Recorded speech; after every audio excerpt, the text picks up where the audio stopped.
ॐ जपाकुसुमसङ्काशं काश्यपेयं महाद्युधिं तमोरिं सर्वपापघ्नं प्रणतोऽस्मि दिवाकरम्।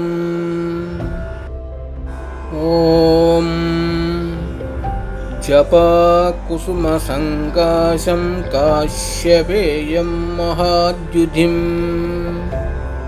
तमोरिं सर्वपापघ्नं प्रणतोऽस्मि दिवाकरम्।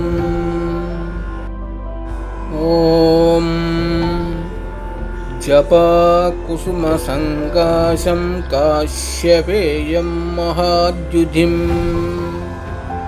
तमोरिं सर्वपापघ्नं प्रणतोऽस्मि दिवाकरम्। ॐ जपाकुसुमसङ्काशं काश्यपेयं महाद्युधिं तमोरिं सर्वपापघ्नं प्रणतोऽस्मि दिवाकरम्। ॐ जपाकुसुमसङ्काशं काश्यपेयं महाद्युधिं तमोरिं सर्वपापघ्नं प्रणतोऽस्मि दिवाकरम्। ॐ जपाकुसुमसङ्काशं काश्यपेयं महाद्युधिं तमोरिं सर्वपापघ्नं प्रणतोऽस्मि दिवाकरम्। अधिदेवता अग्निः प्रत्यधिदेवता पशुपतिसहित भगवते आदित्याय नमः। आदित्यग्रहप्रसादसिद्धिरस्तु। आदित्यग्रहदोषो निर्दोषोऽस्तु।